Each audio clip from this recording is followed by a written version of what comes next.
두 개의 강의를 하겠습니다. 중간에 잠깐 쉬는 시간 가지겠습니다.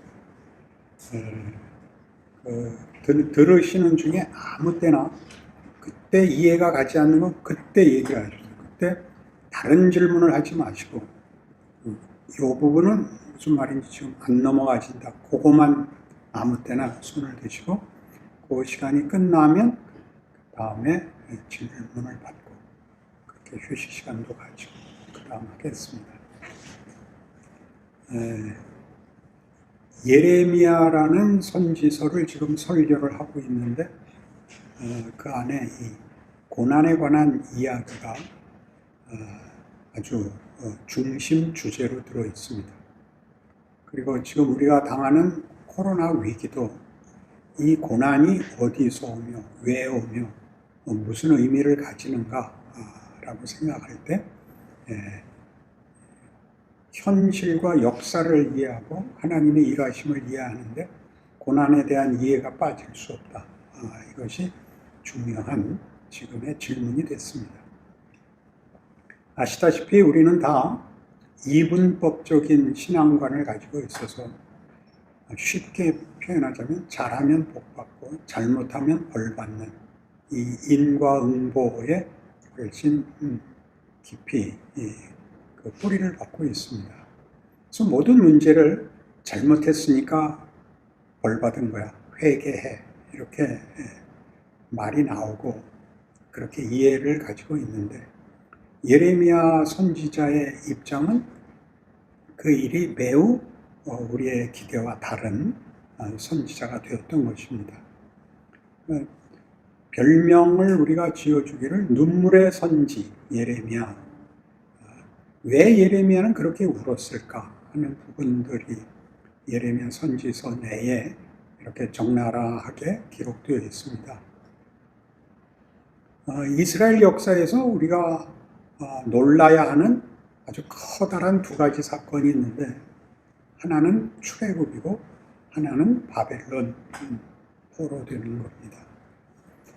출애굽 사건의 위대함이야 우리가 늘 아무렇게나 인용해도 될 만큼 어려움이 없지만 바벨론 포로가 되는 것은 왜 그런가, 어째서 그런가, 그 의미는 뭔가 하는 문제들에 있어서는 사실 우리들이 인용하기에는 우리 한국 기독교의 역사나 이해가 조금 짧아 보입니다. 바벨론 포로가 우리 BC 586년쯤 일어난 것으로 알고 있는데 그 일어나는 시기가 매우 교묘합니다. 남왕국, 북왕국 이스라엘은 722년에 망했고 북왕국은 정통 이스라엘 역사 다윗 왕권을 유일한 왕권으로 인정하는 이스라엘 사람들에게는 북왕국은 정통 왕권이 아닙니다. 거기는 왕조가 계속 바뀌죠. 남왕국 유다만 다윗 왕조가 면면이 일어나고 있는데 바벨론 포로가 될 즈음에 가장 그 대표로 거론되는 왕이 므낫세입니다. 므낫세가 우상을 섬기고 많은 산당을 짓고 모든 백성들을 오도하고 하나님을 배반하고 하는 일 때문에 하나님께서 이제 경노하시게 되고 남왕국 유다를 멸하기로 작정하게 되는 주인공 되는 인물이 됩니다. 그런데 므낫세는 히스기야의 아들입니다. 그게 참 묘하죠. 히스기야는 남왕국 유다에서 손에 꼽히는 선한 왕 중에 하나인데 히스기야의 아들 므낫세가 그렇게 우상을 섬기고 배도를 했다는 것은 깊이 우리가 이해할 수는 없고 성경이 그렇게 기록하고 있을 뿐입니다. 그 아들은 아몬이고 그 다음 아들이 그 유명한 요시야입니다. 그래서 요시야는 왕이 되자 이제 그 모든 산당을 헐고 우상을 찍어버리고 또 율법을 제대로 지키고 모든 절기를 제대로 지키고 하는 말하자면 신앙의 부흥기를 가져옵니다. 기원전 639년에 왕이 되어서 609년에 죽어서 끝이 나는데, 요시야가 철저한 말하자면 종교 개혁을 이루어서 남왕국 유다에는 앞날이 창창해 보였는데, BC 609년에 무기또에서 애굽 왕 바로 느고와의 전투에서 그만 사망하고 맙니다. 그 609년에 죽고 그 아들 여호아하스가 대를 잇는데, 그 애굽 왕에게 져서 애굽의 세력권 안에 붙잡혀 있었기 때문에 그 여호아하스는 3개월 만에 애굽으로 잡혀가서 거기서 죽습니다. 그래서 여호아하스가 퇴위되자 그 뒤를 잇는 것이 여호야김입니다. 그러니까 둘째 인생입니다. 여호야김은 11년 동안 왕위를 지키는데 605년 갈그미스 전투에서 그 애굽이 바벨론에 패합니다. 그래서 애굽 세력 안에 있던 유다가 바벨론의 세력 안으로 들어가는데, 그때 이 여호야김이 제대로 말하자면 외교와 선택을 잘못해서 바벨론에 의하여 짓밟히고 퇴위당합니다. 그리고 그 아들 여호야긴이 왕위에 오르는데, 그도 바벨론을 배신하는 바람에 3개월 만에 퇴위당하고, 그 다음 왕은 여호야김, 그러니까 여호야긴의 아버지의 동생인 시드기야가 왕위를 잇습니다.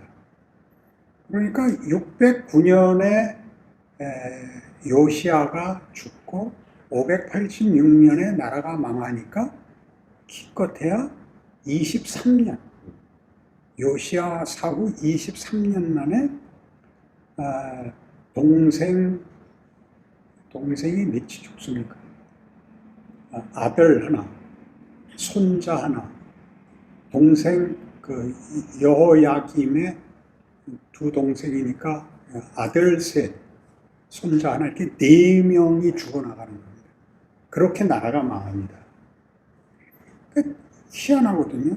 요시야가 그토록 선한 왕이었으면 므낫세의 어떤 폭정이나 잘못된 것이 유다의 멸망의 가장 큰 원인이 되었다면, 요시야의 종교개혁은 그것보다 크게, 언제나 잘하면 잘못한 벌보다 1000대까지 복을 약속하셨고, 잘못한 것은 3, 4대까지인데 그냥 요 몇 대 만에 23년 만에 나라가 망하는 그런 일이 생깁니다.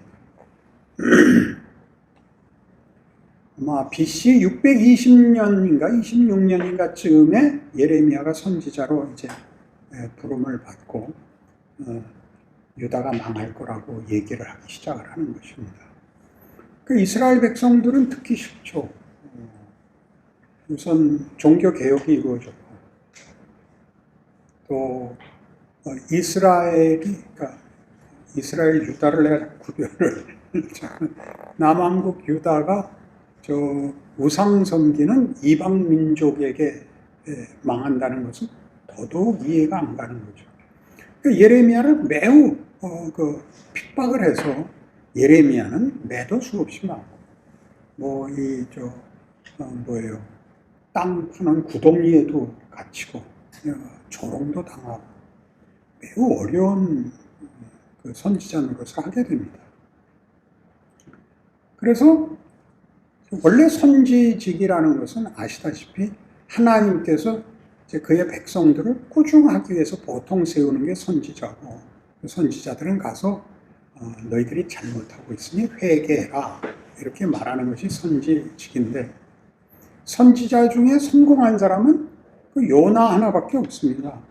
요나만 니누의 성에 가서 해서 회개를 이끌어냈고, 남은 선지자들은 다 회개를 못 끌어냈습니다. 말하자면.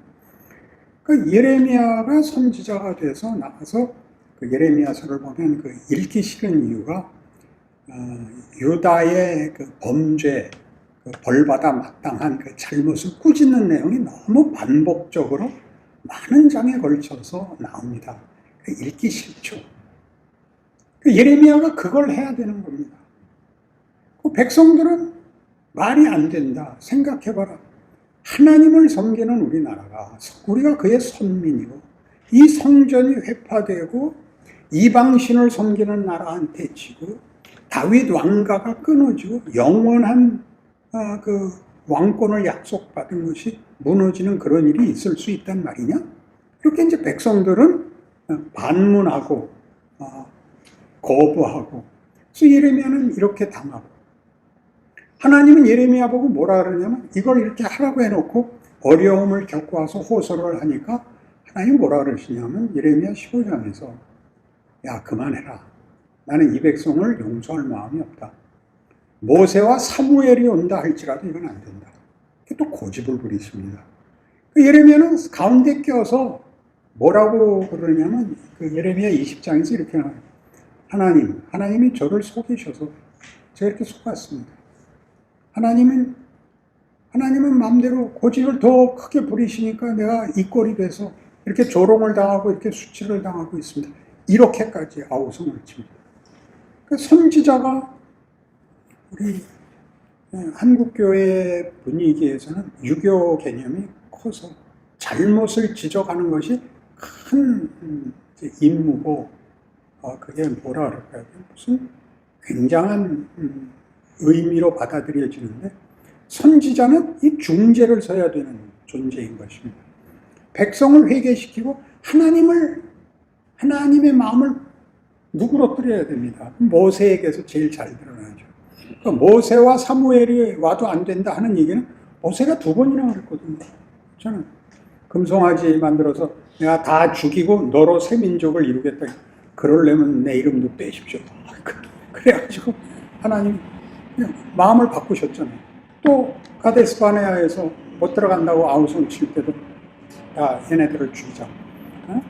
도대체 너희가 이 40년 동안 몇 번이나 나를 배신하고 말 안 듣고 이런 못난 짓을 하냐. 난 더 못 참겠다.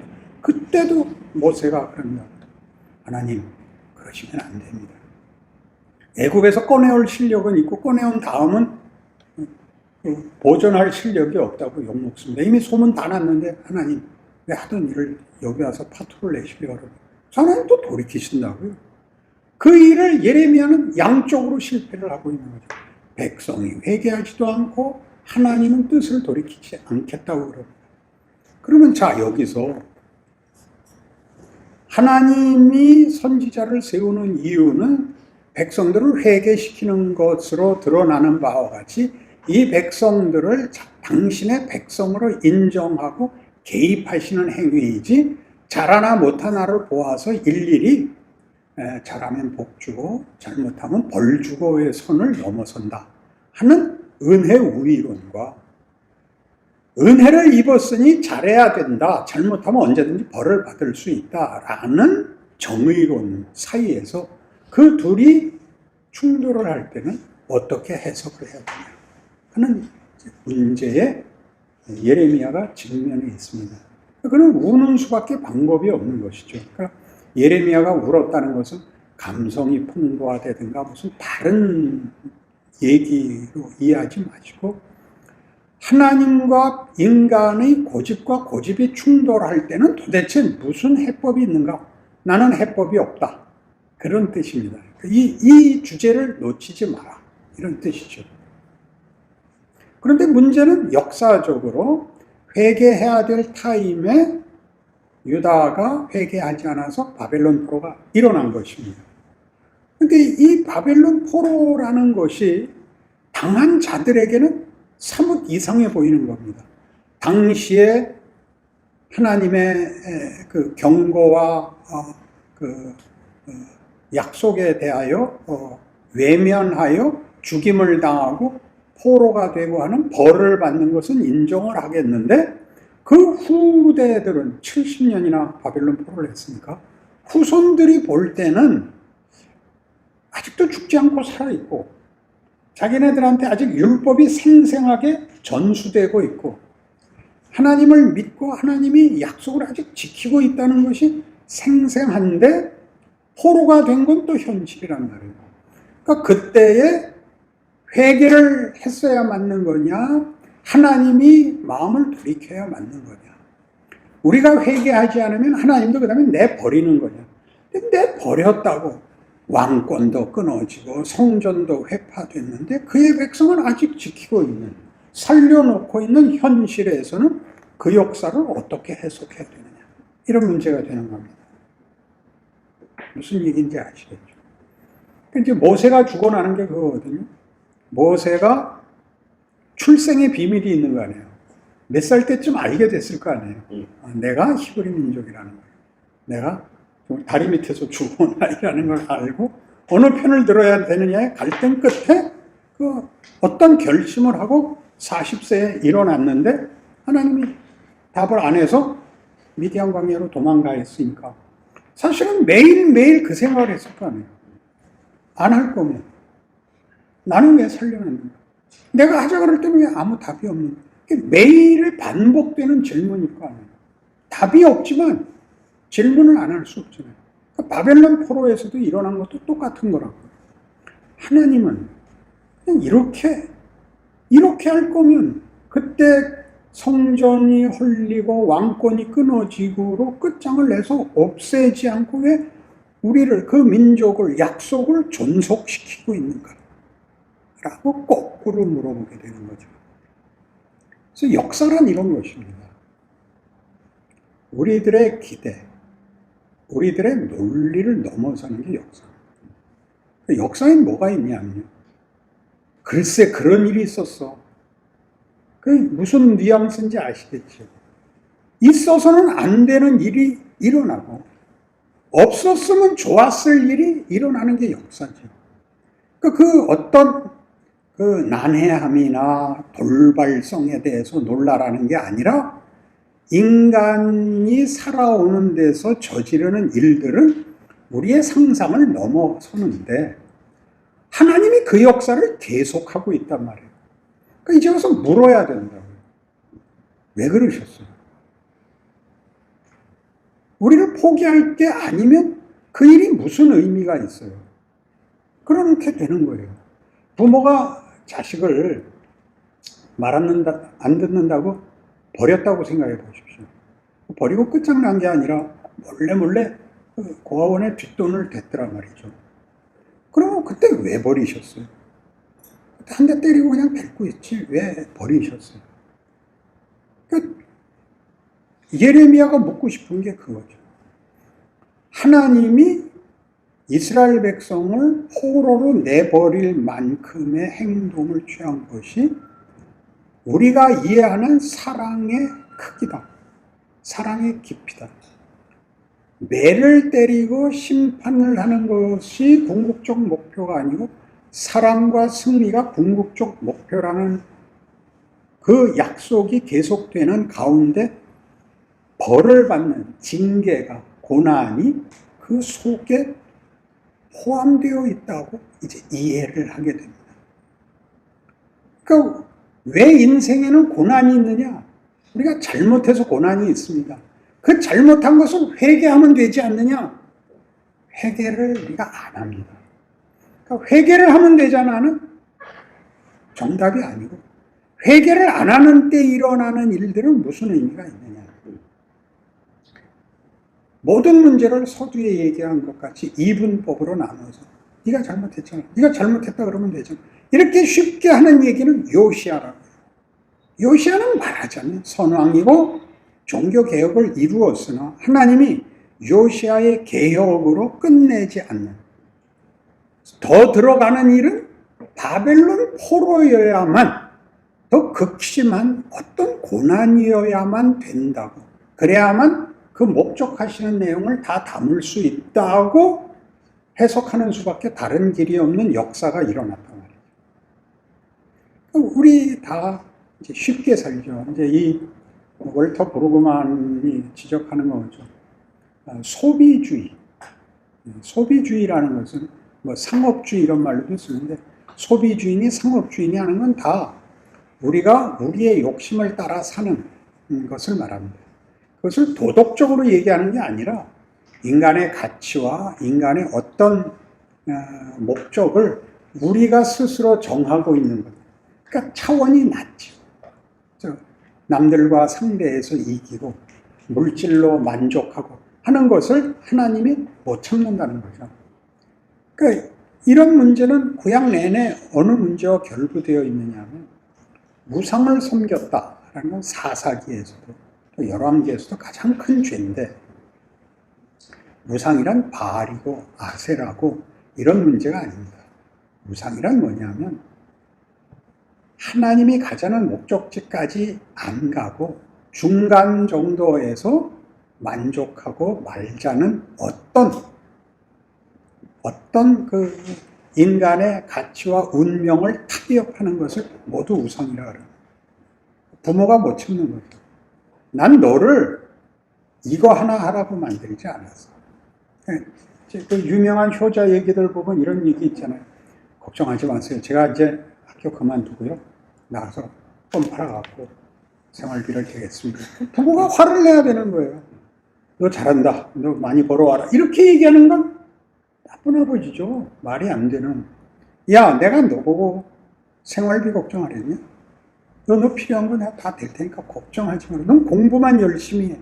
그게 하나님이 이스라엘 역사에다 대고 하는 얘기예요. 그 우상을 뭐 절에 다닌다, 뭐 어디 간다, 이런 싸움이 아니라 하나님이 우리에게 목적하시고 우리에게 항복시키려는 것이 얼마나 큰 것인가에 대한 싸움이 되는 거죠. 그걸 위해서 너희 바벨론에 가라가 돼요. 바벨론에 가서 도대체 뭘 배우느냐 하면 가장 크게 바벨론은 권력을 쥐고 있지만 그 안에 가보니까 사상, 윤리, 도덕, 종교성, 그 다음에 무슨 문화 이런 데가 형편없는 거예요. 폭력이라는 것이 오래 못 가는 이유는 폭력은 모든 인간을 붙들어 매기에는 턱도 없이 수준이 낮은 겁니다.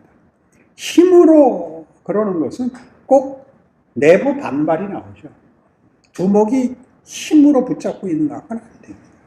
여기 뭐가 있어야 돼요. 더 큰 내용이 있어야만 인간들은 항복을 한다고. 그게 뭐냐는 아직 우리 다 모르고 있는데 우리 본성이 알고 있죠. 우리의 영혼이 알고 있잖아요. 바벨론에 가서 율법을 배우고 이러면서 지키고 말고가 아니라 율법을 요구하시는 하나님은 얼마나 굉장해요. 율법을 이렇게 요약하면 10계명이 되는데 10계명을 두 돌판으로 나눠서 첫 4계명은 뭐냐면 다 이거예요. 하나님은 너희에게 충분하시다. 하나님 외에 너희를 충분하게 할 다른 신은 없다. 두 번째 돌파는 모든 얘기가 네 필요를 내 옆에 가서 뺏어올 필요가 없다. 어디 가서 훔쳐올 필요가 없다. 그러니까 야곱이 그거잖아요. 야곱이 약탈자거든요. 야곱이 자기 필요를 전부 누구 걸 뺏어서 채우는 데서부터 나중에 하나님이 야복나루에서 내 이름이 뭐냐? 저는 약탈자입니다. 너 다시는 내 이름을 약탈자라 그러지 마라. 무슨 뜻이에요? 너 도둑질하지 마라, 강도짓하지 마라. 이렇게 도덕적인 얘기가 아니라 넌 고아가 아니다. 내 필요는 내가 준다. 내가 내 필요를 채워야 되는 거 아니다. 다시는 내 이름을 야곱이라 그러지 마라. 난 네 애비다. 이게 이스라엘이에요. 자식 이기는 애비 봤냐? 너는 나를 이기는 자다. 그렇게 하는 거예요. 그게 모든 싸움이에요. 하나님이 우리에게 주시게 하는 적극적인 게 무엇이냐면 예수님이 오시고 예수님의 산상수훈이라든가 요한복음 17장이라든가 이렇게 이제 더 나와야 되는 거예요. 더 적극적인 것은. 그런데 역사는 순서적으로 가장 간단한 개념부터 이렇게 배워나가죠. 왜 그렇게 해야 되느냐? 역사가 없으면, 즉 사건이 없으면 개념이 안 만들어진대요. 경험을 해야. 역사가 왜 필요하냐? 역사란 인간 경험을 축적해 놓은 게 역사거든요. 그런 일이 있어야 그런 단어가 생긴대요. 약간 옆으로 가서 역사 얘기를 조금 더.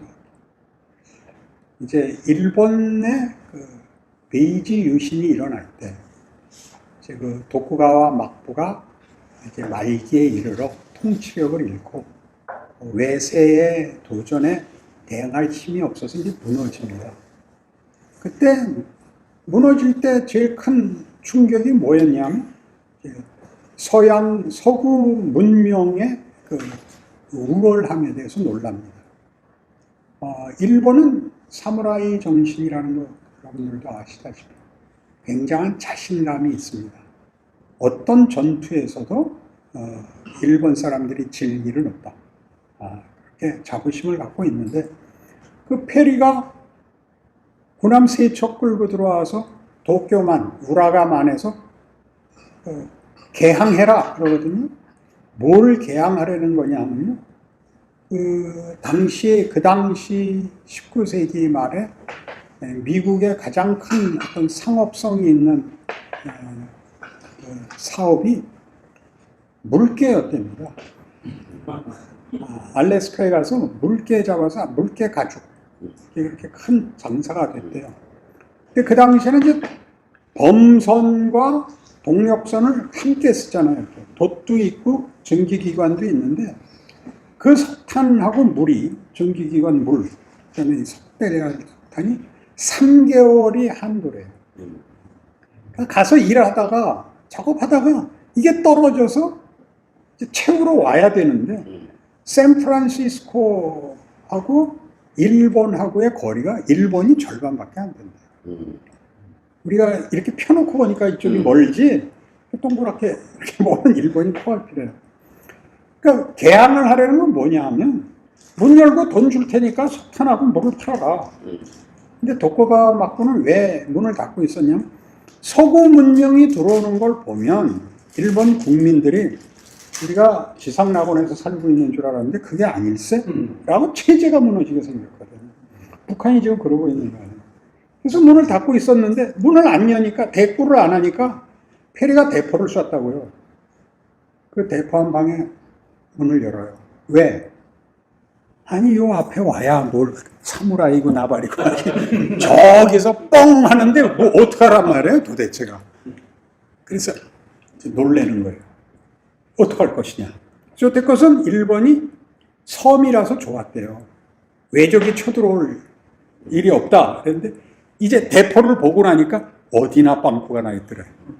그렇죠? 아무데나 와서 쏘면 그만하네요. 전 열도를 다 지켜야 되는 거라. 그래서 이제 무너지기 시작하죠. 서구 문명이 들어오면서 제일 비상한 관심을 일으킨 거는 저거더라고요. 의학. 그래서 거기 서적들이 번역이 되고 그때 다 그게 네덜란드예요.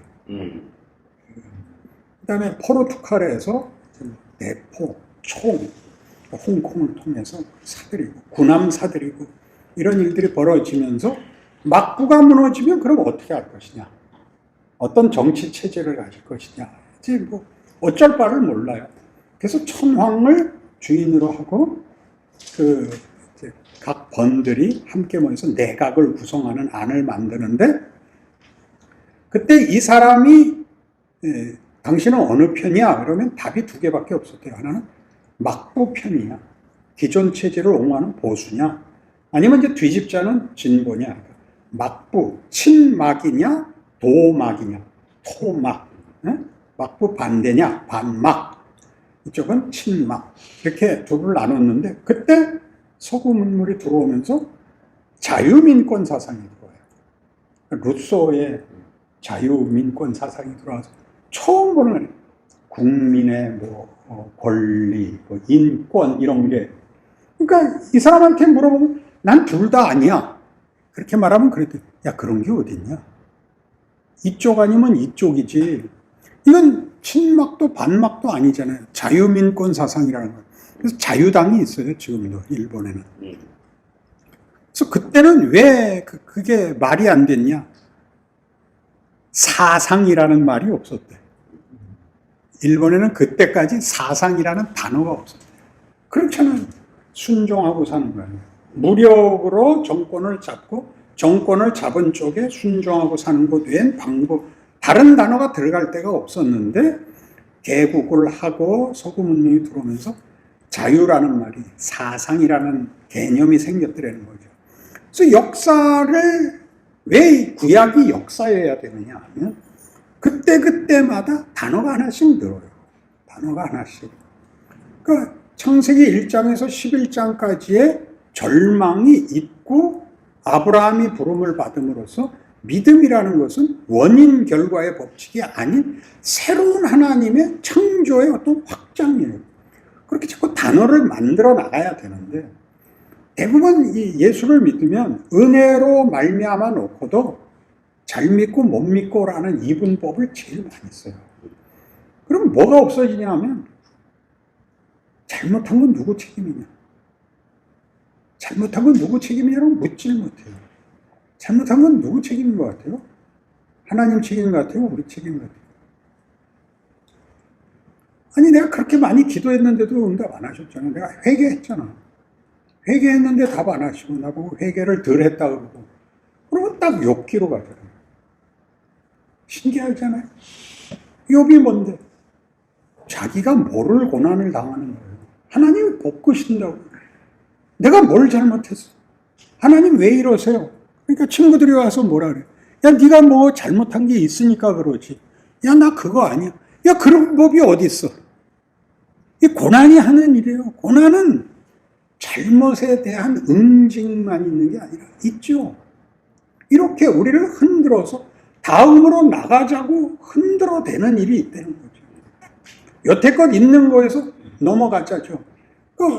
월터 브루그만은 뭐 아주 공헌이 커요. 아까 얘기한 소비주의.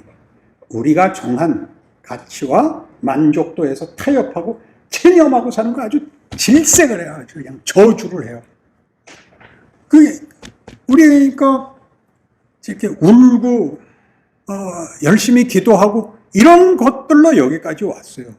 근데 그걸로 답이 되지 않는 도전이 왔는데 이걸로 돌아가서 풀자 그런다고. 여기가 맥혀 있는 거죠. 그러니까 욥이 자꾸 뭐라 그래 치고요. 야 너희들은 최소한 내 친구들 아니냐.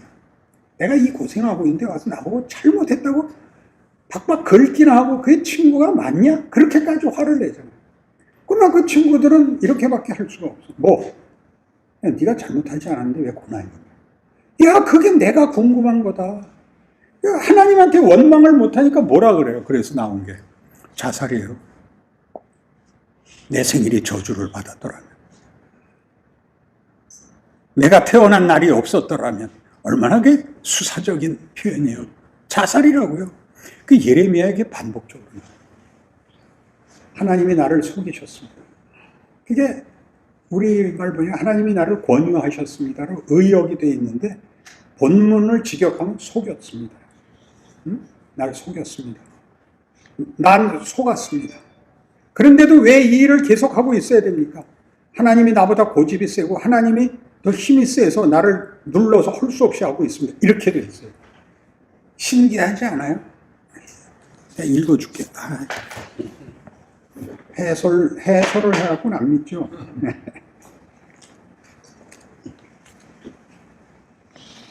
너무 그 표현이 너무 절절해서 여러분이 우리가 그동안 못 푼 것들에 대한 어떤 서광이 있습니다.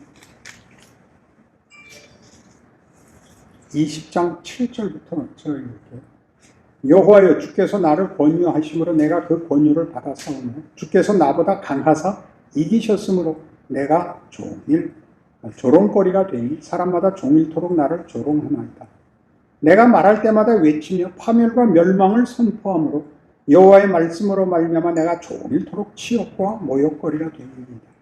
내가 다시는 여호와를 선포하지 아니하며 그의 이름으로 말하지 아니하리라 하면 나의 마음이 불붙는 것 같아서 골수에 사무치니 답답하여 견딜 수 없나이다. 나는 무리의 비방과 사방이 두려워함을 들었나이다. 그들이 이르기를 고소하라 우리도 고소하리라 하오며 내 친한 벗도 다 내가 실족하기를 기다리며 그가 혹시 유혹을 받게 되면 우리가 그를 이겨 우리 원수를 갚자 하나이다. 그러하오나 여호와는 두려운 용사 같으시며 나와 함께 하심으로 나를 박해하는 자들이 넘어지고 이기지 못할 것이오며 그들은 지혜롭게 행하지 못함으로 큰 치욕을 당하오리니 그 치욕은 길이 잊지 못할 것입니다. 이 11절 때문에 그렇지만 하나님을 믿고 열심히 하겠다는 거지. 그렇게 생각하지 말라고 그 뒤에 이렇게 해요. 의인을 시험하사 그 패부와 심장을 보시는 만군의 여호와여 나의 사정을 주께 아뢰사온 주 주께서 그들에게 보복하심을 나에게 보게 하옵소서. 여호와께 노래하라. 너희는 여호와를 찬양하라. 가난한 자의 생명을 행악자의 손에서 구원하셨습니다. 좋죠? 이어서 이렇게 나온다고요. 내 생일이 저주를 받았다며 나의 어머니가 나를 낳던 날이 복이 없었다며 나의 아버지에게 소식을 전하여 이르기를 당신이 득남하였다 하여 아버지를 즐겁게 하던 자가 저주를 받았다며 그 사람은 여호와께서 무너뜨리시고 후회하지 아니하신 성읍같이 되었다며 그가 아침에는 부르짖는 소리 낮에는 떠드는 소리를 듣게 하였다면 좋을 뻔하였나니 이는 그가 나를 태에서 죽이지 아니하셨으며 나의 어머니를 내 무덤이 되지 않게 하셨으며 그의 배가 부른 채로 항상 잊지 않게 하신 까닭이로다. 어째 내가 태에서 나와서 고생과 슬픔을 보며 나의 날을 부끄러움으로 보내는고 하니라. 우리 다 아는 고생합니다. 하나님이 이렇게 다 해주신다는 것도 나도 알고 있습니다. 근데 왜 난 태어나서 이 고생을 하고 있나? 그렇게 돼 있어요. 이게 일을 한다고요. 이게 뭐보다 낫다고요? 요시야의 종교 개혁으로 다 담을 수 없는 것은 이 방법밖에 없다. 이렇게 가는 게 너한테 복이다. 그렇게 얘기하는 거예요. 우리는 그게 얼른 이렇게 손이 이렇게 잡아지지 않으니까 이 구절을 생각했어요. 히브리서 5장 7절 8절. 그는 육체에 계실 때 자기를 죽음에서 능히 구원하실 이에게 심한 통곡과 눈물로 간구하였습니다. 그의 경외하심을 인하여 들으심을 받았느니라. 그가 아들이시라도 받으신 고난으로 순종함을 배워서 온전하게 되셨은지 모든 구원을 받는 자들에게 근거가 되신다. 예수 그리스도의 사역마저도 고난을 제대로 이해하지 못하면 십자가는 그냥 하나님의 어떤 지극한 정성으로 묻히고 만다. 그것보다 훨씬 크더라는 거죠. 그러니까 우리가 우리의 신앙생활에서 고난을 당하는 이유 중에는 이런 게 많죠. 왜 이 일을 생기게 해서 하나님이 나를 고생하게 하는가? 이 일이 안 일어났으면 얼마나 좋은가? 아주 쉽게 이래. 내가 그때 공부도 잘했을 거야. 그때 그 시험 꼭 붙었어야 되는데. 그때 이 길로 가지 말고 저 길로 갔어야 되는데.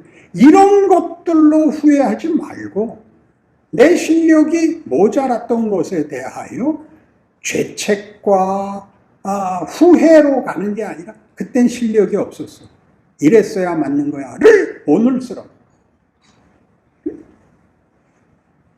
그때 하나님이 나한테 한 도전을 그때 그 실력으로는 이길 수 없었던 것들만이 남아서 내 힘이. 잘못한 것만이 기억이 남아요. 잘한 건 기억이 안 나요. 도움이 되지도 않아요. 잘못한 것을 씻어버리려고 그러지 마시고 그 잘못한 것 때문에 내가 뭘 더 나가야 되는지 어떻게 하나님이 나를 더 밀어내시는지에 대한 이해가 있어야 된다. 이게 하박국이에요. 하박국은 뭐라고 외쳤냐면 이제 유다 말기에 사회가 전부 신앙을 놓고 최소한의 신앙심을 가지지 못하고 행악자들이 너무 많으니까 하나님 앞에 불평하죠. 이렇게 많이 악행과 악인들로 말미암아 의인들이 고통을 받는데 하나님 가만히 계십니까? 내가 왜 가만히 있겠냐? 갈대아인을 일으켜서 내가 다 심판하겠다. 너희 나라를 싹 쓸어버릴 거다. 아니 하나님 어떻게 악당들을 심판하는데 의인들까지 같이 죽이려고 합니까? 억울하지 않습니까? 의인은 믿음으로 산다. 이렇게 되는 거예요. 의인은 믿음으로 산다는 게 뭐죠? 그 일이 악한 자들에게 심판으로 올 뿐만 아니라 의인들 자체에게도 이 어려움이 고난이 일을 한다. 그게 너희 멋있게 살아라 그러는 거예요. 그 교회가 모든 문제를 이렇게 맞고 틀리고 상받고 벌받고로 나눠서 쉬운 답, 잘못했으면 회개해라 이렇게 쉬운 답으로 가는 바람에 더 나가는 일들을. 자, 여기서는 어떻게 해야 돼요?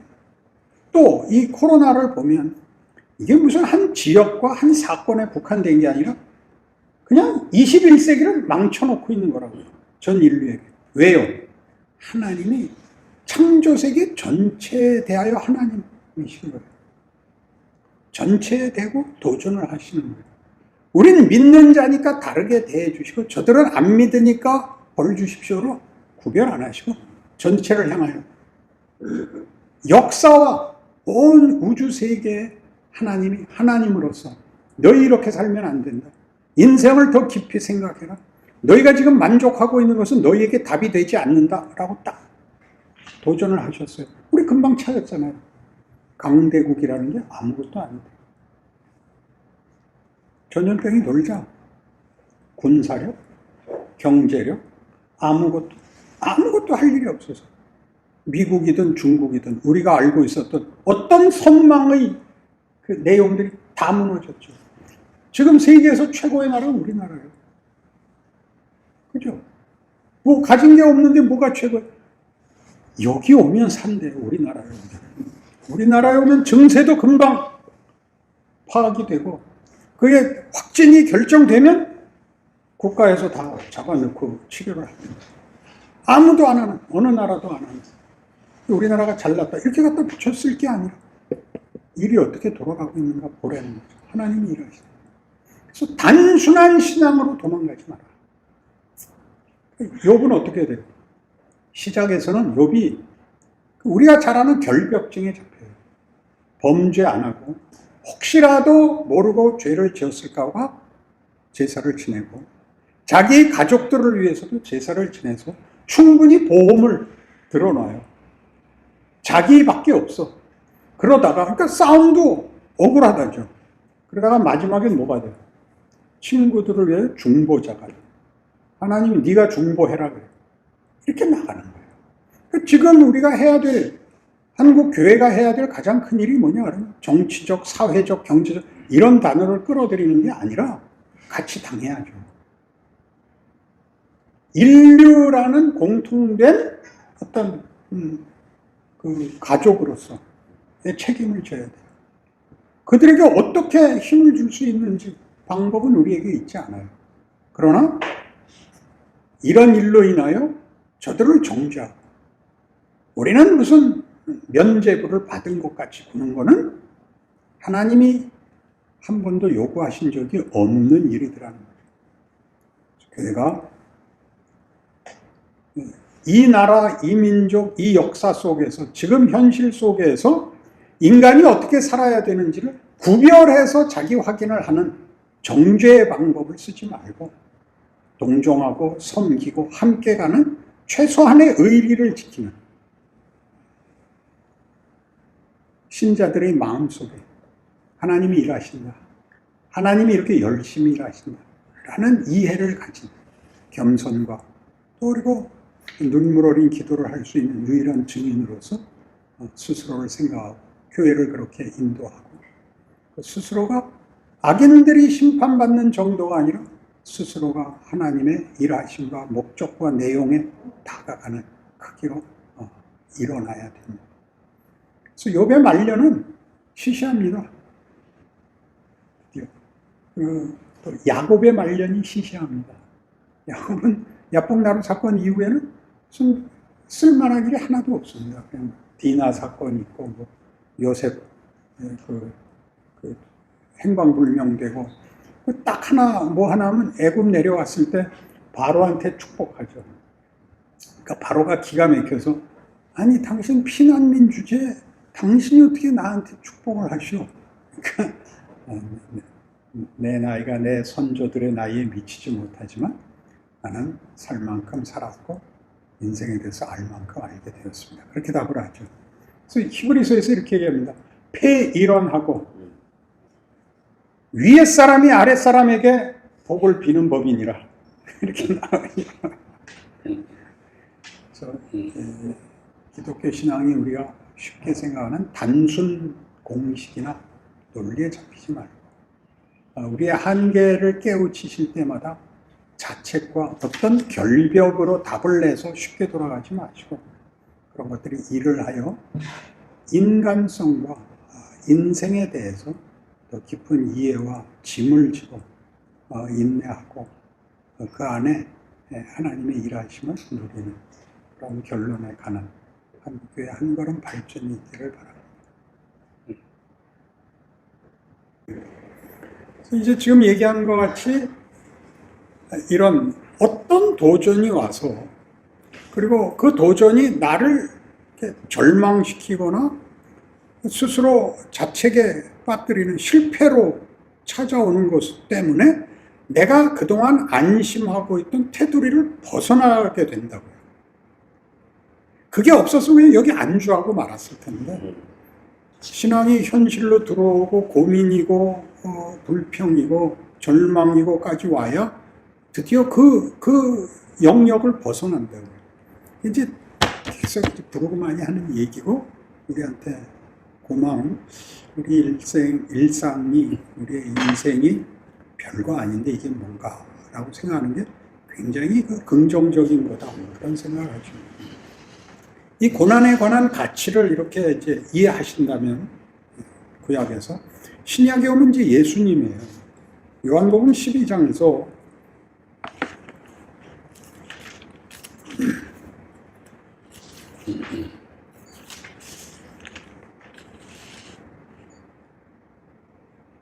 12장 20절에 제가 읽겠습니다. 명절에 예배하러 올라온 사람 중에 헬라인 몇이 있는데 그들이 갈릴리 벳세다 사람 빌립에게 가서 청하여 이르되 선생이 우리가 예수를 배웠고자 하나이다 하니 빌립이 안드레에게 가서 말하고 안드레와 빌립이 예수께 가서 여쭈니 예수께서 대답하여 이르시되 인자가 영광을 얻을 때가 왔도다. 내가 진실로 진실로 너희에게 이르노니 하늘의 밀이 땅에 떨어져 죽지 아니하면 하늘 그대로 있고 죽으면 많은 열매를 맺는다. 자기의 생명을 사랑하는 자는 잃어버릴 것이요 이 세상에서 자기의 생명을 미워하는 자는 영생하도록 보존하리라. 사람이 나를 섬기려는 나를 따르라. 나 있는 곳에 나를 섬기는 자도 거기 있으리니 사람이 나를 섬기는 내 아버지께서 그를 귀히 여기시리라. 지금 내 마음이 괴로우니 무슨 말을 하리요. 아버지여 나를 구원하여 이때를 면하게 하여 주옵소서. 그러나 내가 이를 위하여 이때에 왔나이다.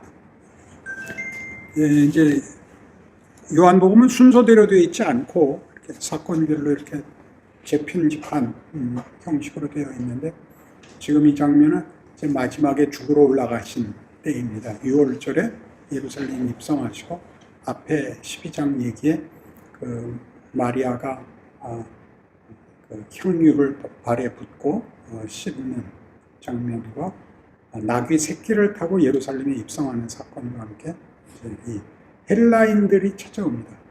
이방 사람들이 찾아오죠. 찾아오는 이유는 이제 너무나 분명합니다. 메시아가 정말 왔는가 확인하러 온 것입니다. 그 모든 사람들이 증언하는 그 기적들은 너무 놀랍죠. 문둥병이 낫고 중풍병자가 낫고 귀신이 쫓겨나고 바다가 잠잠하고 오병이어의 기적이 게다가 죽은 사람까지 살려냈습니다. 그러니까 다 왔죠. 그러자 예수님의 반응이 희한합니다. 내가 영광을 받을 때가 왔다 이렇게 말합니다.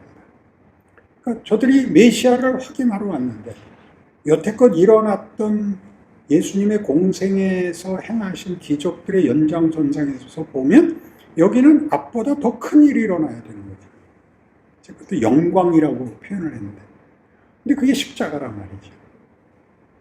십자가라는 것은 그냥 죽는 게 아니고 죽음에 대한 어떤 치열함이나 장렬함도 아니고 아주 수치스럽고 아주 말이 안 되는 오해, 왜곡, 배신 그런 거잖아요. 그러니까 십자가를 우린 이 십자가를 벌써 부활이 이렇게 묶여 있으니까 그 부활로 가기 위한 디딤돌로 쓰고 있지만 원래 이 디딤돌은 이리 갈 수 없는 모든 것을 막아버린 사건인데 예수님께서 이걸 영광이라고 얘기하는 거예요. 우리 앞에 강의와 함께 확인하듯이 하나님 왜 이런 걸 주셨어요? 라는 얘기는 왜 내 인생을 이렇게 하셨어요? 라는 얘기는 창조의 하나님, 부활의 하나님이라는 성경의 증언에 비추어 볼 때 우리가 너무 믿음이 없는 거예요. 따지고 보면. 로마서 4장에서 하나님이 어떤 분이시냐? 아브라함이 믿은 하나님은 어떤 분이냐? 아브라함은 이런 하나님을 믿었다가 아니라 아브라함이 믿은 하나님은 이런 분이다. 이렇게 아브라함의 믿음을 강조하기 위해서가 아니라 아브라함이 믿은 하나님은 이런 분이다. 어떤 분? 창조와 부활의 하나님입니다. 창조는 뭐 금방 이해하시잖아요. 부활은 뭐냐? 죽어도 산다. 죽음이 더 큰 일을 합니다. 죽음이 더 큰 일을 하게 할 수 있다. 우리가 생각할 때 이건 아니다가 더 큰 일을 할 수 있다. 이렇게 우리는 반전을 만들어내는 거죠. 우리가 이런 말들을 너무 이해를 소홀히 한 것 같아요. 이런 사건을 보세요. 고린도 교회가 바울에 대해서 시비를 걸잖아요. 가장 큰 시비가 뭐냐면 네가 정말 유일신의 전지전능한 신의 사자라면 최소한의 영광이라도 있어야 될 거 아니냐. 네가 볼만한 데가 있냐? 네가 하면 쫄쫄 굶고 다니고 온갖 박해와 속에 이렇게 쫓겨 다니는 주지 무슨 네가 신의 사자냐? 그러니까 이제 고린도후서 11장에서 쭉 내가 얼마나 많은 고난을 받았는가를 얘기함으로써 역습을 가하죠. 너희들이 얘기하는 것보다 더 어려웠다. 더 아니다. 그러나 이게 하나님이 일하시는 방법이다. 12장에 여러 계시를 받은 것이 너무 많아서 내가 자고하지 않게 하려고 육체에 가시고 사단의 사자를 주셨다. 왜? 내가 이런 고생 속에 있는데 하나님 여기에다 대고 사단의 사자라고 할 만한 것까지 나한테 주셨으니 내가 무슨 수를 견디겠습니까? 그러자 이 일로 나한테 기도하지 마라. 이는 내 능력이 약한 데서 온전해야지. 이게 부활이에요. 부활이라는 게 죽어도 살아. 이건 너무 간단하게 감으로써 오늘 죽을 것 같은 것이 하는 일을 우리는 기대를 안 해요. 매일 죽을 것 같아요. 우리의 위로는 사실은 순전히 세상적인 위로예요.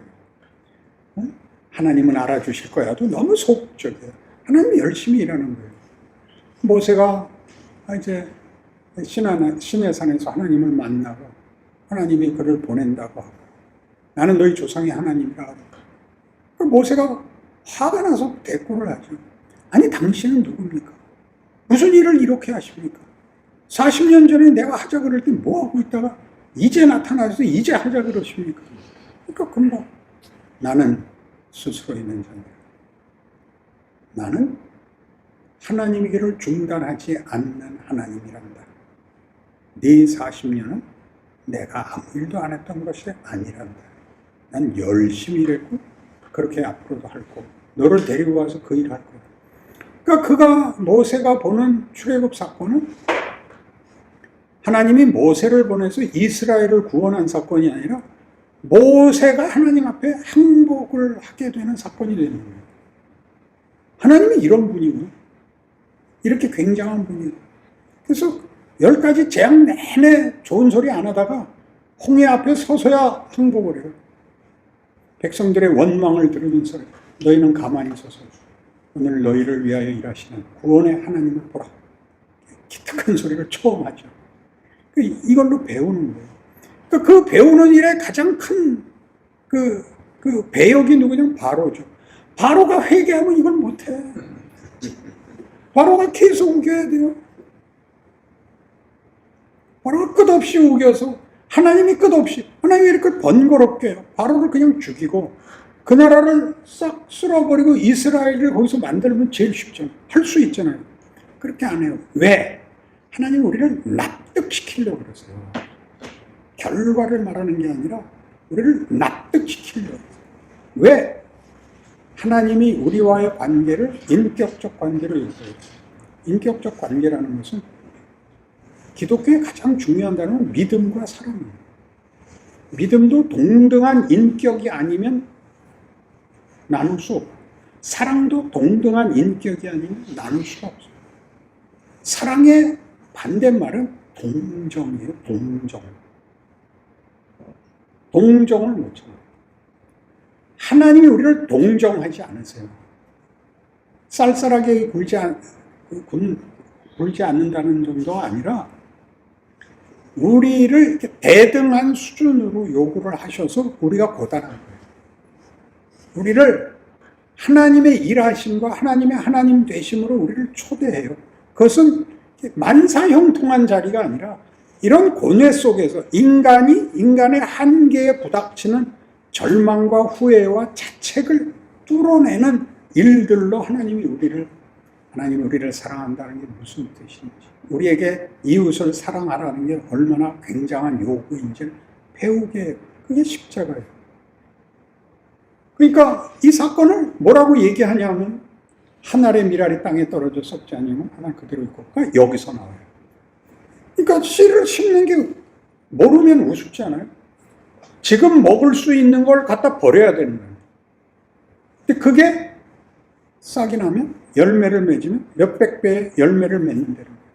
그 죽음이라는 것은 우리가 씨를 심을 때 땅이 씨를 삼켰다 그런 거지. 죽음이 우리를 삼켰다, 죽음이 우리를 끝냈다 그러는 것으로, 마치 땅은 삼켰다 그랬으나 사실은 내가 심은 거니라 이렇게 되는 게 죽음이래요. 그 기가 막히죠. 그러니까 가만히 다시 성경을 보면 아담이 잘못했을 때 죽여버리고 새로 만드는 거예요. 노아 홍수 때 다 죽여버리고 새로 하면 되죠. 새로 안 하시고 우리의 선택들, 우리의 결정들 속에서 이루어져요.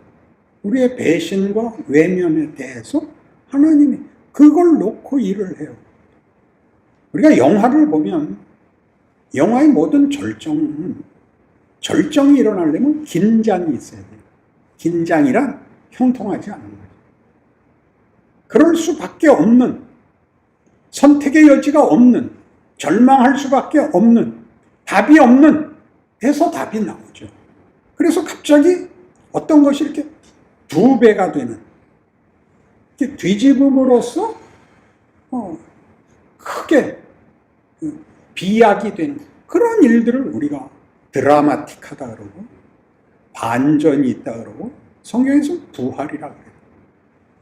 인간이라는 존재를 만들 때 가졌던 하나님의 목적과 뜻이 결코 취소되지도 약화되지도 타협하지도 않을 것이다. 그렇게 하셨어요. 그러면 예수 모르고 안 믿고 악하게 살다 죽은 사람은 어떻게 되느냐? 그건 우리는 몰라요. 그건 우리는 모르고, 우린 이런 걸 아는 자리에 왔으므로 이 일에 더욱더 매진하여 더 가야 돼요. 저들은 몰라서 못 간 데를 우린 왔으니까. 여기로 오면 더 어디까지 가야 되느냐? 가야 돼요. 좋은 대학교, 서울대학교에 합격을 하면 얼마나 기뻐요. 일가 친척이 다 모여서 축하해요. 그럼 여기다 합격증 붙이고 돌아다니지 말고 서울대학교 가서 공부를 하려니까요.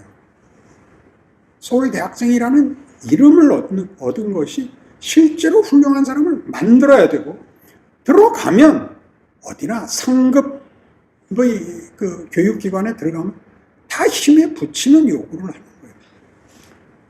그렇지 않은 학교보다 더 많이 요구하죠. 괜히 온 것 같죠.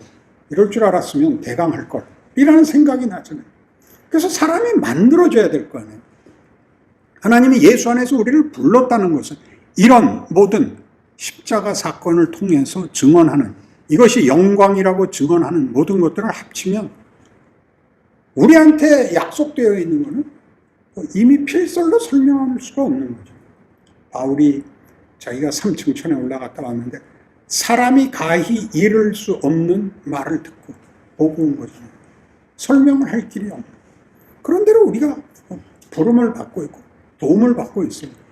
이 이해의 필요는, 그러니까 이분법에 의한 비난, 소극적, 부정적 가치에 불과한 확인으로 그걸로 만족되지 않는 것을 억지로 만족하다고 우기고 그 만족을 유지하기 위해서 비난하고 정죄하는 이런 습관이랄까, 잘못된 세계에서 나오라 말이죠.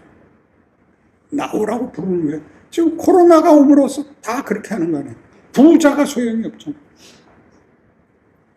모두 소용이 없어요. 모두. 살기에 급급하죠. 그래서 이제 무슨 생각을 하게 됐어요. 그때가 좋았지.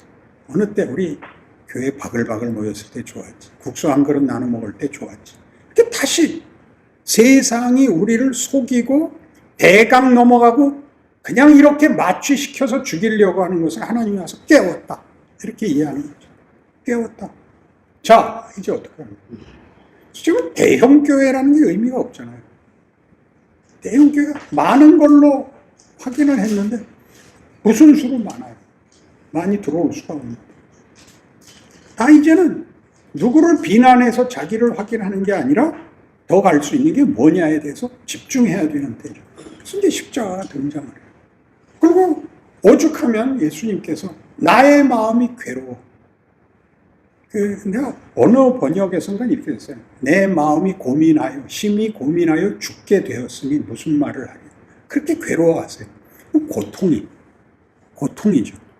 그러나 이 고통과 이 맞고 틀리는 문제하고는 다른 거예요.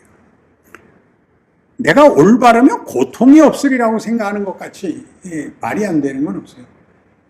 땀은 속이지 않는다. 그렇죠? 땀 없이, 노력 없이, 훈련 없이 되는 일은 없다고. 근데 우리는 예수 믿는 것을 이런 어떤 명분을 되뇌이는 것으로 때운다고. 그러지 말라는 거죠. 교회 오면 실제적으로 제가 우리 교인들한테 요구하는 실천 방안은 이거였어요. 웃어라. 인사해라. 왜 기도원만 갔다 오면 얼굴이 시퍼렇게 돼갖고 오냐? 그게 가장 중요해요. 반갑습니다를 해. 안녕하셨어요. 그게 첫 길이에요. 근데 그거를 안녕하셨어요. 너는 지금 한가하게 인사할 여유가 있냐? 지금 나라를 위해서 기도할 때 이렇게 하고 배려버렸다고요. 그럼 누가 이제 내 마음에 안 드는 얘기를 했을 때 잘 들어야 돼요. 맞습니다만 안 하면 돼. 그냥 그렇군요. 넌 말이야. 넌 학교 다닐 때도 그랬어. 그걸 왜 하는 거야 도대체가. 원한을 극대화하려는. 왜? 적극적인 삶의 훈련을 우리가 못 보고 못 배웠어요. 그때는 그냥 가만히 있으면 돼요. 웃으면서. 야, 너는 얘네 지금이나 정열이 있다, 그지? 뭘 맞고 틀리고를 해. 근데 못 보면 못해요. 못 보면 못해요. 이 말을 배우는 건 다 보고 하는 거예요. 이걸 컵이라 그러는 거야. 컵이 뭐야? 컵은 말이야. 그렇게 하고는 아무렇게도 안 돼. 그 대표적인 게 이제 그 맹인 코끼리 만지기예요. 맹인 코끼리 만지기는 뭐 다 알잖아요. 그 우화가 성립하려면 그 얘기를 듣는 사람들이 코끼리가 뭔지를 알아야 돼. 모르면 얘기가 안 돼. 그 장님 넷이 자기가 만진 걸 자기네끼리 회의를 하면 코끼리를 그려낼 수 있겠어요? 못 그려내지. 어디다 어떤 걸 붙여야 되는지 모르잖아.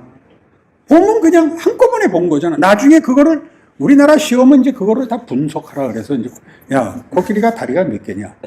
발톱이 몇 개냐? 이래서 복잡해진 거지. 본 걸 어디다 써먹지 못하고 그렇게 됐어요. 그러니까 하세요. 우린 다 겁주는 사람 밑에서 배웠다. 그때는 그것밖에 할 게 없었어. 그래서 단단하게 주춧돌을 놨는데 그 전에도 이제 비유한 게 이거예요. 부흥회 가서 은혜를 받아요. 그 벽돌을 한 장 얻어와. 맨날 며칠 어느 기도원에서 아무개 목사님한테 은혜를 받았어. 뒷뜰에 갖다 놔. 그 뒷뜰에 벽돌이 상더미같이 쌓였어. 천장이.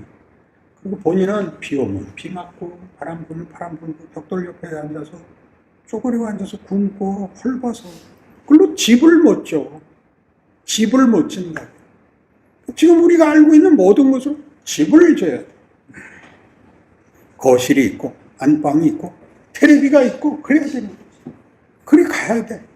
그걸 못하고 누가 오기만 하면 이건 말이야. 야, 벽돌 한 장 뽑아봐. 이렇게 되는 거야. 뭐 하는 거야. 그 좋은 재료죠. 얼마나 잘 구운 벽돌이야. 이거 써야지. 집을 지어야지. 이게 예수님이 여기가 이제 마지막 장면이에요. 말하자면 이제 죽음이 뒤에 나오지만 말하자면 여기까지로 이렇게 뭘 하셨나 봐요. 모든 기적을 이뤘어. 모든 기적을. 그리고 아버지 앞에 나중에 기도도 해. 아버지 할만하시거든. 이 자를 내게서 비켜주옵소서. 자리를 가야 돼. 그럼 이건 뭐야? 이건 왜 보인 거예요? 이것보다 이게 크다는 거예요. 그리고 이걸 보임으로써 인간들에게 뭐라고 얘기를 한 거냐면 죽음이 최종 권세가 아니고 하나님이 창조주와 구원자로서 너희의 인생의 복과 승리를 약속하시고 실제로 행하고 계시다의 증거들이에요. 이것들이. 그냥 엮으면 사실은 십자가를 설명할 길이 없어요. 그러니까 이 십자가라는 것이 이 모든 것을 만들어내는, 즉 우리 모두에게 이렇게 얘기하는 거죠. 내 실패와 내 절망이 절대 쓸데없는 거 아니다. 네가 잘한 거 아니지만 욕먹고 끝나는 게 아니고 그보다 훨씬 큰 거다. 그게 너한테 유익하게 굴어라. 그렇게 말을 하죠. 거기가 은혜고 복음인 거라 거기를 못해. 그 후회해. 낱낱이 까발려. 우린 그렇게 됐다고요. 나오라고. 예수님이 와서 뭘 보이고 뭘 했나 봐요. 왜 공생애를 사셔야 돼? 왜? 그 컨텍스트를 가지고. 뒤에 가면 13장부터는 이제 말씀이야. 이런 것들은 자칫 잘못하면 실제적인 그릇에 안 담기고 명분이 되고 말아요. 좋은 얘기가 되고 말아. 근데 그걸 다 앞에서 공생애를 사심으로써 뒷얘기가 다 그가 이런 일을 행하시고 이런 자들과 함께하고 마태와 함께하고 나사로와 함께하고 라는 컨텍스트에 우리를 끌어당기는 거야. 그게 없어. 이건 없고 성육신은 없고 십자가와 부활만 있게 되면 이게 자꾸 추상화돼. 추상화돼서 컨텍스트에 담지 못하는 얘기가 되면 소통이 안 돼요. 무슨 얘기냐? 사람들이 와서 이제 하소연을 하는 데가 많잖아요. 동창들 만나러 나 요새 이만저만한 일로 허리도 아프고 그러면 다짜고짜 늙어서 그래. 이런단 말이에요. 누가 몰라. 나 이거 요새 눈도 잘 안 보이고 목사님 면역력이 떨어져서 그렇게 말을 하면 안 돼요. 목사님 얼마나 힘드세요.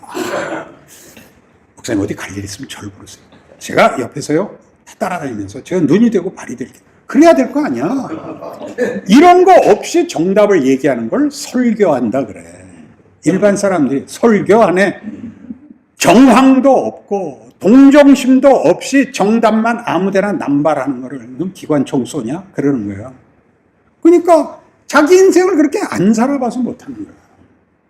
자기가 자기 인생을 그렇게 살았으면 설교에서 그렇게 추상명사를 나열할 수는 없어요. 근데 본 게 있어야지. 그리고 내가 실제로 살면서 겪은 의심과 고난과 불평과 이해할 수 없는 것들을 그걸 뭘 어떻게 해야 되는지, 그걸 어떻게 재료로 써야 되는지 모르죠. 나무를 먹으면 상추도 그렇고 쓴 게 맛있는 거 아세요? 달면 못 먹어요. 써야 맛있어요. 희한하지 않아요. 쓴 건 원래 약이잖아. 내가 내 그 고등학교 친구 제일 친한 놈이 아주 주당이야. 술을 아예 박스로 먹어요. 아이가 상자 박스로 먹는데 내가 어느 날 하도 한심해서 뭐라 야 그건 왜 먹냐 그랬더니 그 친구가 나를 동정 어린 눈초리로 싹 내려다 보더니 영선아 이런 약이야 써 애들은 못 먹어. 정답이 오죽하면 먹겠어 이러는 것보다 훨씬 멋있잖아요. 네? 멋있잖아요. 왜 우리는 못해? 기독교라는 건 훨씬 큰 거예요. 우린 부활이 있잖아. 잘못해도 돼. 이 말을 무책임으로 끌고 가는 거는 실력이 없어요. 얼마나 여기가 넉넉한지, 회전 반경이 넓은지를 가르쳐줘요.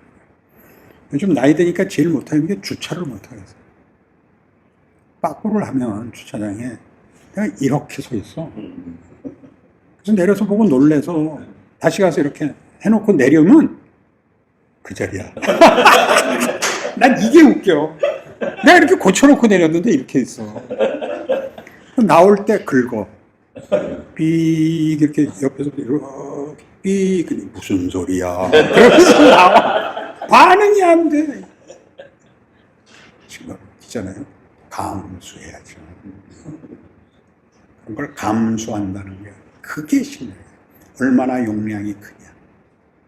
얼마나 짐을 지고 갈 수 있냐. 이렇게 커집니다. 해설하고 심판 보지 않습니다. 운동장에서 뛰는 애들이 다 내 자식인 거라.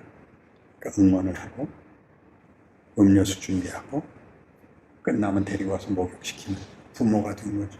젊었을 때는 선수로 뛰어야죠. 선수로. 심판이나 중계나 해설하지 마세요. 선수로 뛰세요. 꼭 크세요. 모든 운동이 운동으로 그치지 않고 정신을 키웁니다. 조코비치가 했던 말 기억나요? 재작년쯤에 페데러하고 결승에서 마지막 세트에 12대 12까지 갔어요. 그래서 할 수 없이 그때 타이브레이크를 해. 그리고 페데러가 졌어. 페데러가 매치 포인트를 3번이나 땄다가 놓쳤거든. 그래서 이제 끝나고 그 마이크를 갖다 댔어요. 조코비치한테 한마디 하라고 주니까 조코비치가 뭐라 그랬냐면 이런 위대한 경기를 승패로 나누는 건 비극 아닙니까? 그렇게 말을 하더라고요.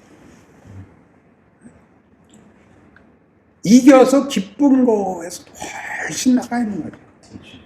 저보고 진 자리를 체념이나 비극으로 끝내지 않은 사람만이 할 수 있는 거지. 결국 극복했잖아요. 이렇게 쉽게 얘기하지 말고.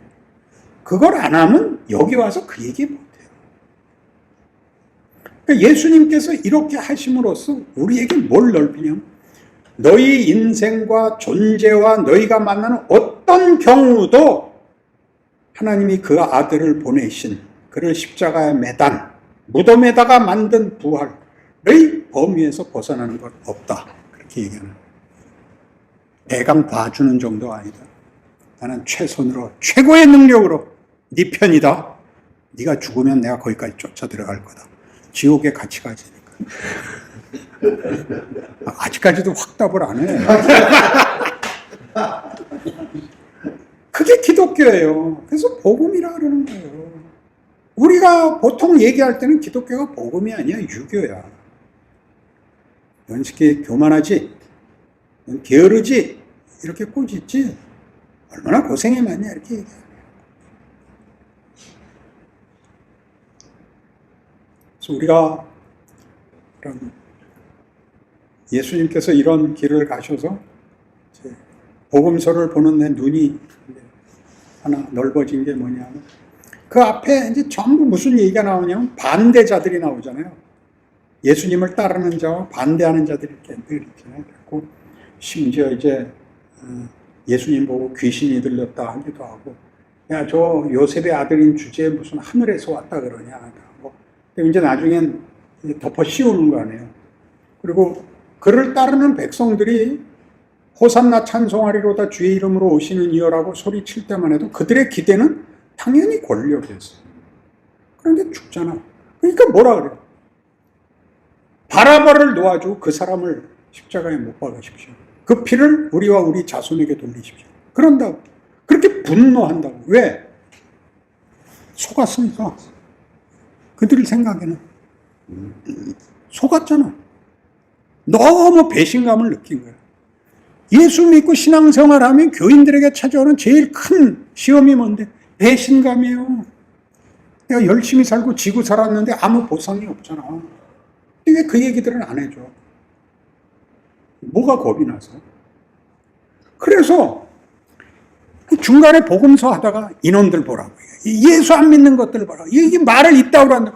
그러지 말라고. 이 앞에 있는 모든 얘기 그걸 다 안아서 죽으시는 거야. 편든 자들도 틀리게 편들었고 반대하는 자들도 몰라서 그랬어. 편들던 것도 호산나 찬송하리로다 주의 이름으로 오시는 이어들이 그 피를 우리와 우리 자손에게 돌리소서라고 그러는 거야. 그걸 다 끌어안아서 뭐라 그래? 아버지요, 이 죄를 저들에게 돌리지 마옵소서. 왜 그걸 몰라? 아무래도 좋다라고 말하는 얘기가 아니라 알고 있어야지. 그래서 복음서가 그런 이 끝에 이 반전을 위해서 앞에 공생애 속에 예수님께서 이런저런 어떤 그런 그 정황에 이렇게 말려 있고 편드는 자와 반대하는 자의 이렇게 뭐 갈등 속에서 오도 가도 못하는 것 같이 사는 그 모든 것들이 이 마지막에 의해서 이렇게 다 화해가 되고 전복이 되고 그런다는 사실을 알면 이런 인생을 살아야 되고, 지금 하나님이 이 일을 그 아들에게서 하신 걸 우리에게 요구하는 인생이다를 우리가 이해해야 된다. 이게 빌립보 3장입니다.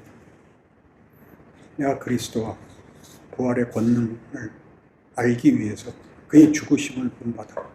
그의 죽으심을 본받아. 그 부르심을 따라 표대를 향하여. 그게 바울의 고백이라. 당연히 고난의 신비를 살아야 된다. 이것이 하나님이 일하는 방법이다. 하나님이 그의 백성을 부르는 하나님의 권능이다. 그렇게 기꺼이 죽는 거지. 옛날같이 그 순교라는 것이 하나의 그 무슨 미사려구가 돼가지고 안희숙 씨 쓴 책에서는 순교를 거부당한 뭐 그렇게 나와요. 순교를 거부당한 순교자. 뭐 그렇게 본인이 순교 못한 걸 그렇게 억울해해. 그 시대는 순교가 최고의 자리였어요. 지금은 더 나왔어. 지금 우리가 아니라 고난을 짊어지고 오해와 왜곡과 부당함 속을 걸어가야 돼. 한 번 죽고 마는 것은 쉬워. 쇼스타코비치라는 소련의 위대한 작곡가가 있어요. 그러니까 소련이 그에게 공산당 이념을 옹호하는 작품을 쓰라 그래요. 쇼스타코비치가 거부해요. 자기는 음악인이다. 이렇게 했다가 호되게 당해요. 가족 모두가 인질이 되는 거예요. 그래서 할 수 없이 공산당 찬양을 해. 그런 작품도 쓰고. 근데 그 사람에 대한 글을 누가 써요? 그 사람 이름을 잊었어. 영국 사람이 쓰는데 거기 이렇게 돼 있어. 공산당 국가 아닌 데서 사는 사람들이 공산당을 호의적으로 평하는 건 쉽지. 살아보지도 않았으니까. 이렇게 써. 그러면서 그는 왜 변절자가 되었는가? 한 번의 순교는 쉽지. 한 번이면 되니까. 그 안에서 몸부림치면서 사는 거는 얼마나 힘든 일인지 알아? 그런 글을 썼어요. 예수를 믿는 것은 어떤 의미에서 힘든 일이에요. 다 나중에 믿고 금방 죽어서 천국 가는 게 제일 좋지. 그런 생각이 들 때마다 생각을 해요. 지금이 기회입니다. 연예인들은 작품에 나올 때 제일 걱정하는 게 뭐예요? 무슨 역을 맡았는가 하는 사치스러운 걱정이고, 그게 배역이 없어지면 끝인 거야. 제일 겁을 내요. 제일 겁내는 게 뭐냐면 군대 가거나 유학을 가거나 이민을 가거나 죽으면 큰일인 거야. 역에서 계속 나와야 되는 거야. 계속 나와야 작품을 하지. 우리가 그래요. 우리가 살아있는 한 하나님이 내 인생과 나를 써요. 그런 자부심과 그런 책임감을 느끼고, 그리고 실제로 그 일을 실제로 해야 돼. 작은 만남, 작은 일에서. 그래서 이 두 사람은 톰 라이트하고 월터 브루그만이 이런 어려움을 겁을 주는 데 쓰지 마라. 예수 안 믿어서 그렇다 이렇게 갖다 쓰지 마라. 예수 믿는 사람들이 애통해하고 이런 어려움을 당하는 일에 대하여 하나님 앞에 빌고 속히 끝내주시기를 빌어라. 그리고 겸손하고 무릎 꿇어. 하나님의 일하심을 일하는 때는 아무도 모릅니다. 결과가 나야 한다. 서두르지 마라. 그리고 월터 브루그만은 그런 고난과 도전이 없으면 그건 가짜다. 이렇게 얘기하는 거예요. 그래서 여러분의 현실이 각각의 정황이 어떤지 잘 모르겠지만 하나님이 이렇게 숨 쉴 기간을 줬다가 적당해지면 또 도전해 오세요. 부르시고 또 한 계급씩 올라가시고 좋은 이해가 있기를 바랍니다.